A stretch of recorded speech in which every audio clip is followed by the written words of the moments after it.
I'm here for all of the witches. So I think it's safe to say that J.K. Rowling finally unleashed this week. And I think that she said a lot of things that she probably has been holding in for a long time. And her comments were directed at Emma Watson, as it seems like Emma Watson is now trying to make nice with J.K. Rowling after years of directly or indirectly throwing JK under the bus for her controversial belief that men are men and women are women. And while her comments are directed at Emma Watson, I do think that they can be also directed towards Daniel Radcliffe and his comments that have poured fuel on the fire that have led to J.K. Rowling having to up her security and basically live in fear, the fear that they claim trans people are living under, but that they have actually imposed and helped impose on J.K. Rowling over the last several years.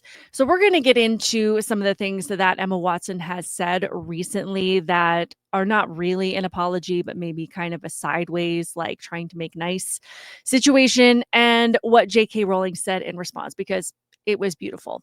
And this is why you don't mess with somebody who is a very skilled writer and who knows exactly how to hit where it hurts and to make her points with her words with a little bit of sarcasm sometimes. And it's just absolutely beautiful. But before we get too much further, I am Outspoken Samantha. I appreciate you so much for being here. Please hit the like button on this video and subscribe to my channel. I appreciate you so much for doing both of those things. So let's get into what has unfolded over the last few days. And we're going to get into J.K. Rowling's beautifully written statement. But before we do, we have to build up to it a little bit.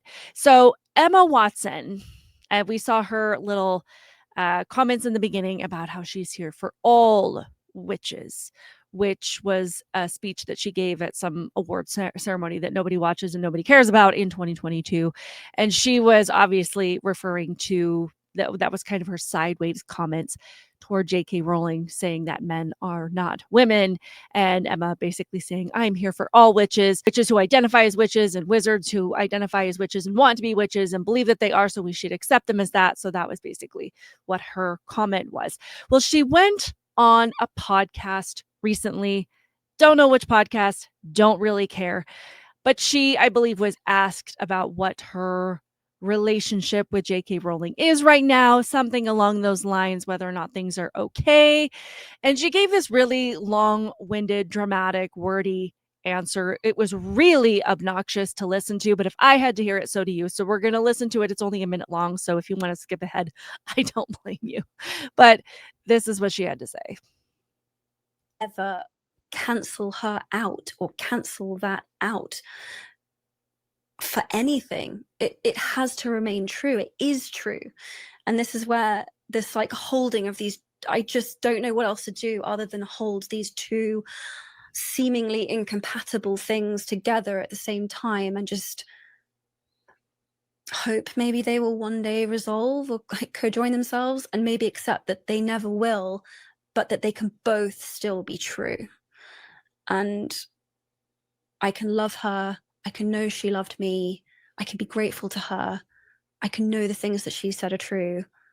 And there can be this whole other thing. And my job feels like to just hold all of it. But the bigger thing is just what she's done will never be taken away from me. So my first reaction to that is, what? Who talks like this? The proper response would have been, we have different opinions. We have different views. And I have not respected her difference of opinion in the past. And I'm sorry. I'm sorry if I gave the wrong impression. I'm sorry if I gave you guys the idea that it was okay to attack this woman that I treasure. I'm sorry that I didn't publicly come out and say that these are my views. This is what I support. And it's not okay to attack people that don't align with that. You know, I didn't actually encourage people to attack J.K. Rowling, but I didn't stop them. And I'm sorry for that, because I should have, because this woman gave me everything. Maybe that was too wordy as well. But something along those lines would have been far more appropriate than to be like, I'm holding space for these two incompatible views. and that's my job right now, or whatever it is that she's talking about. Can I be real just for a second? I never thought that Emma Watson was a good actress. I don't think she's that talented. I don't think Daniel Radcliffe is that talented. I thought they were great for their Harry Potter characters, but the other movies that I've seen them in, not that great. Like, all I see are Harry Potter and Hermione Granger when I watch them act. And Emma Watson in particular drives me absolutely bonkers. I have tried to like her in other movies. I just can't do it. And it has nothing to do with her views on the transgender issue. It's just, I don't think that she's that great of an actress. So without J.K. Rowling, I don't think that she would have had much of a career. So again, little insulting for you to spend years and years throwing this woman under the bus, or at least allowing other people to do so. And now coming out and saying, well, the whole time I was really her friend anyway. So this is where we get to J.K. Rowling's long, beautifully worded, perfect response. I mean, it is, mwah. I am going to read the whole thing because you cannot miss a word of this. But she was responding actually directly to this segment on, this is the page called Sex Matters. And it says, Derry Banshee speaks to Josh Howie about Emma Wattson's comments about J.K. Rowling. So this is what that segment said. So I want to play that so you kind of understand directly what it is that J.K. is responding to. I like to think so. And I think there are some other positive signs too that things are shifting. When you see the media starting to say trans women are men, then I think we really are winning. But Emma Watson was careful, wasn't she, not to go too far. I think what she's going to find now is you can't sit on the fence. She was a real cheerleader for Mermaids, the charity, and for transitioning children and for people knowing who they are. There's also kind of there's that clip of her at the BAFTAs, and it was just kind of like a really snidey, there's that bit where she says, I'm here for all the witches, like, but one. Yeah, it was just nasty. Yeah. Right when J.K. Rowling was getting a lot of rape threats, death threats. So whether she is trying to row back from that full-hearted support for transitioning children, or whether she's just trying to get back in with J.K. Rowling in the hope of work, who knows? Richard Dawkins is an interesting case because, I'm sure when he wrote The God Delusion, he thought that was quite out there. It turns out that saying men can't become women is even more out there. And who would have thought that? But he is someone whose career is so established that he's not at any risk. The real win is when ordinary people can say those things. And I don't think we're quite there yet. And I love what she said there, like, Emma Watson is going to find out that you can't sit on the fence on this issue. You have to align with reality, or you have to align with delusion. You can't put one foot in and one foot out, one toenail in, one toenail out. Particularly the trans activists won't let you do that. They won't let you say that I have to support biology and science and facts while I can still love and appreciate people that are going through some kind of mental health identity crisis and love them through that. You either have to, accept that men are men and women are women and accept all of the attacks and the targeting that comes with that, or you have to be fully 100% an ally to the trans community and do not question anything that they tell you. Once you put yourself in the middle, you kind of open yourself to attacks from both sides, because the side of science and truth and reality says, we don't believe you and we think that you are going to flip-flop positions on whatever's popular, and therefore we don't really want to hear what you have to say. And we all know what's going to happen if the trans activists know that they don't have your 100% allyship. They come after you, they attack you, and they try to ruin your life. So I think Emma Watson is probably going to find that out. And it'll be interesting to see where she decides to put herself and if she can handle that kind of pressure, because I think she can't. So it was this particular segment that J.K. Rowling retweeted and responded to. And this, like I said, beautiful. I'm going to read the whole thing. I'll timestamp so you can jump ahead if you don't want to listen to all of it, but it's beautiful. And it's beautiful. And I think that she's sending this out to Emma, Dan Radcliffe, and anybody else who thinks that you can trash people for years and years. And then finally, when it's safe and it's okay to say, oh, but it's okay to have a difference of opinion. Like, that's fine. But this is kind of the response that you're going to get to that. So this is what this says. I'm seeing quite a bit of comment about this, so I want to make a couple of points. I'm not owed eternal agreement from any actor who once played a character I created.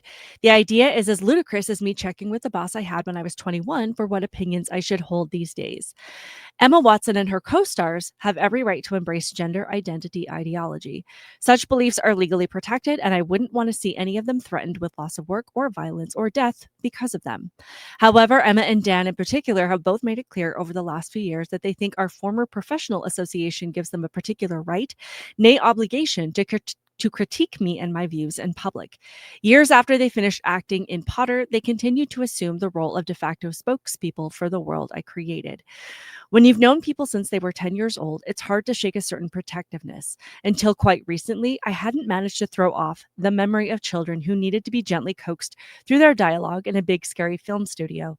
For the past few years, I've repeatedly declined invitations from journalists to comment on Emma specifically, most notably on the witch trials of J.K. Rowling. Ironically, I told the producers that I didn't want her to be hounded as a result of anything I said. The television presenter in the attached clip highlights Emma's all witches speech, and in truth, that was a turning point for me, but it had a postscript that hurt far more than the speech itself. Emma asked someone to pass on a handwritten note from her to me, which contained the single sentence, "I'm so sorry for what you're going through. She has my phone number." This was back when the death, rape, and torture threats against me were at their peak, at a time when my personal security measures had to be tightened considerably, and I was constantly worried for my family's safety. Emma had just publicly poured more petrol on the flames, yet thought a one-line expression of concern from her would reassure me of her fundamental sympathy and kindness. Like other people who've never experienced adult life uncushioned by wealth and fame, Emma has had so little experience of real life, she's ignorant of how ignorant she is.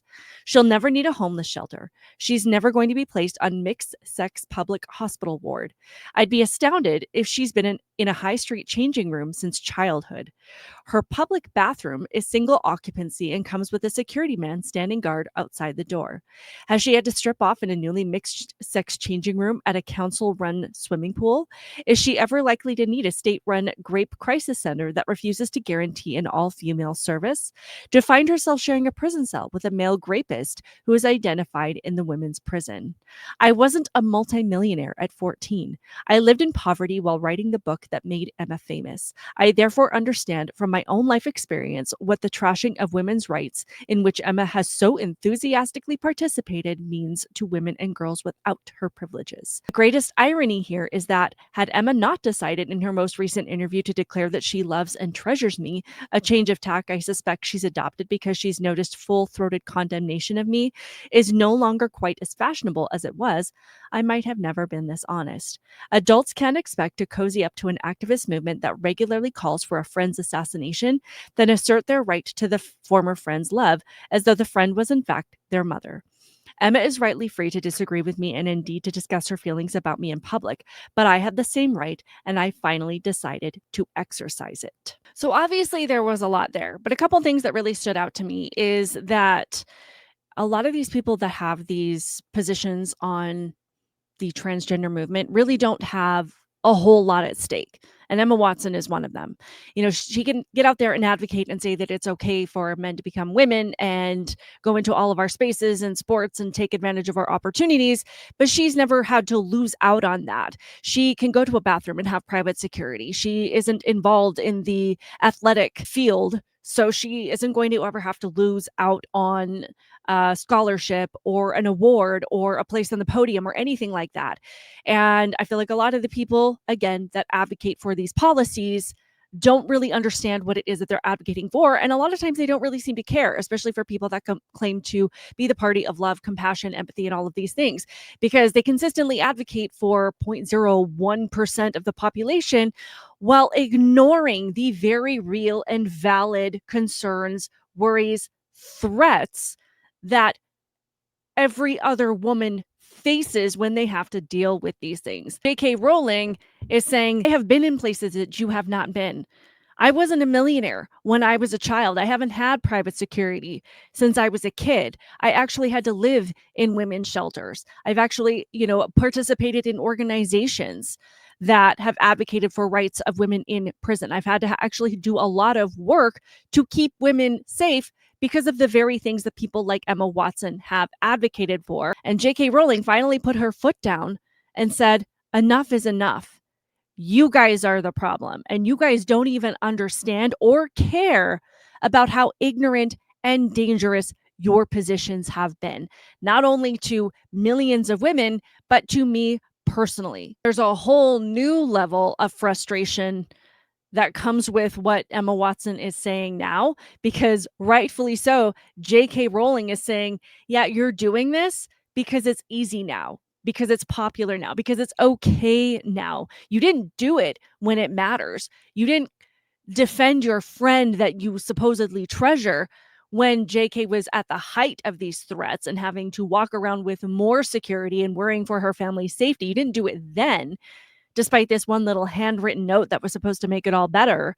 But now that it's becoming okay to say that we can have a difference of opinion, that we don't have to believe the same things, now that it's safe to say those things, that's the time when you come out. And who knows what those motives really are? Because Emma Watson, I haven't seen her in a movie in a long time, so maybe she's trying to get back into the good graces of somebody that has far more connections than she does. I would say that her motivations now are as self-serving as ever. And it's interesting because I think that Emma Watson is so drastically different as a person than the character that she played in the Harry Potter series, because Hermione Granger was fearless. She didn't care what people thought of her. She didn't care what was popular amongst the crowd. She didn't care about whether or not people liked her. She stood up for what was right. She defended her friends. She stood up to the arrows and the stones and the name calling. She didn't go along with what was popular or easy, ever. And Emma Watson is that person. But anyway, I would love to know what you guys think in the comments below. What is the way that we should handle this in the future as people do change their perspective? And how do we acknowledge that and still recognize the harm that has been caused and not pretend that that didn't happen? Because there has to be some accountability and personal responsibility there, while creating a safe space for people to come to when they do want to change their mind, because ultimately that's what we want. Let me know what your thoughts are in the comments below. Again, as you guys always know, we end with Charlie Kirk. This is the clip from the interview that he did with Gavin Newsom, where he was saying, hey, you know, it'd be great if you came out and said publicly that it's not okay for men to compete, for boys to compete in girls' sports. And of course, you know, Gavin Newsom was like, yeah, I can see the fairness level being an issue, but he was too afraid because he's a coward to condemn it. So we're going to watch that clip. Keep it real, and I will see you in the next one. Bye. You right now should come out and be like, you know what? The young man who's about to win the state championship in the long jump in female sports, right, that shouldn't happen. You as the governor should step out and say no. No, and I appreciate. But like, would you do something like that? Would you say no men in female sports? Well, I think it's an issue of fairness. I completely agree with you on that. So that's easy to call out, the unfairness of that.